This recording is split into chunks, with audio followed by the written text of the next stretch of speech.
Hello, everyone. We are Mauricio Palacios, Pedro Riveras, Leonardo Garcia, and me, Antonio Burayev, and we will presenting to you the Viscometer.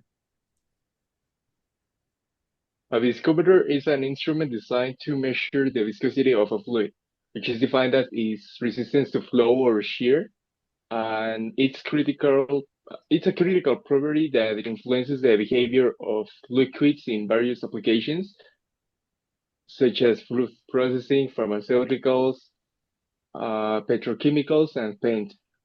So, understanding and measuring viscosity is essential for ensuring quality, efficiency, and performance in these areas. As you can see here, we have the assembly of the complete Viscometer and how we did it. And on the left side of the screen, you can see that we have the planes and each measurement of every detailed part of the Viscometer. This Viscometer was created in order to withstand every pressure and every force that was applied to it. It also was created with certain spots where cables could go through. It also includes a feature where you could change the height of the top part of the Viscometer in order to change the liquid or the probe safely without any spillage. And we have also the area for the LCD screen and the on-off button. Well, as I mentioned before, here are the stress strain analysis on the different models that we have. Just basically a quick overview. In the left side, we have the base, which has over-exaggerated force applied to it in order for us to see the deformation. But as you can see on the scale, it's pretty safe to use and the material will hold perfectly. On the right side, on the top, we have the top part of the Viscometer where the motor will be situated, where you see the forces applied. Also, as said before, the forces are super exaggerated, and that's why it has a little bit of the information. But if you check the scale and the minimum and the maximum stress values, you can see that it's perfectly safe and perfect for our use of the viscometer. And lastly, on the bottom part, we have the probe, which will be measuring viscosity and which have a force applied on it in a rotational way.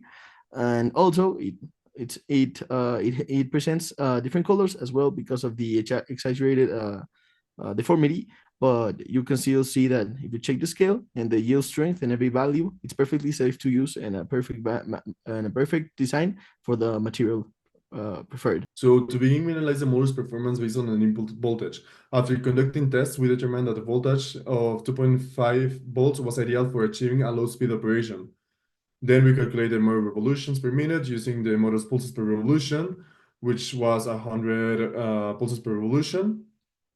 And then with all of that, we did the next calculation that was obtaining with the the RPS and the RPM, the angular velocity, and then the torque.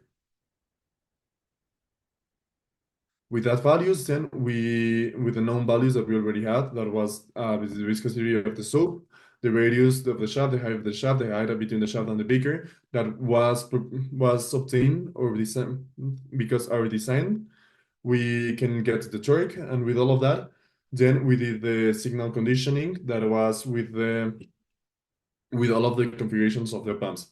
For the viscosimeter circuit, we needed to convert a motor current into a readable voltage for the Arduino, which can handle only 0 to 5 volts. So for this, we use the formula that is seen right there.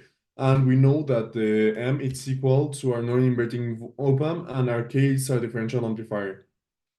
Into these multi-sim simulations, we have the values obtained from the previous analysis, and we apply them here. As you can see on the left side, we have the minimum value of the current, which is 58 milliamperes, and we have the resultant value of the whole system to be 0. And on the right, we have the maximum value of 320 milliamps, resulting in 5 volts. And this is the physical implementation using two LM741 op-amps, some jumpers, resistors, and capacitors.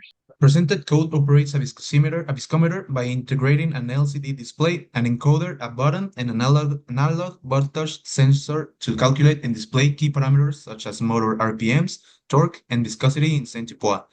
At startup, the program initializes the LCD and configures the encoder on an interrupt-capable pin to track motor rotations in real life.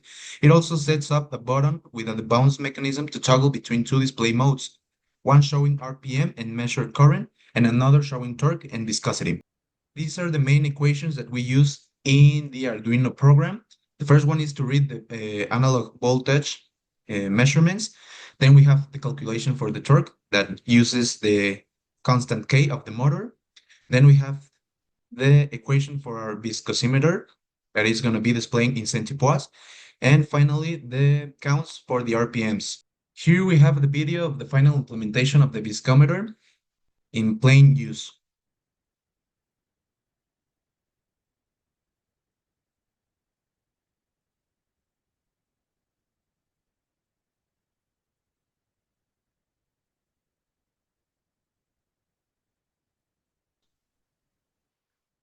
We successfully completed the Viscometer project, combining theoretical analysis, circuit design, and experimentation to achieve accurate viscosity measurements. Practical results align closely with theoretical predictions, validating the device precision and repeatability. The integration of Arduino for data visualization and efficient design resulted in a reliable prototype that consistently measured viscosity across various dilutions with low statically variability. And thanks for your attention.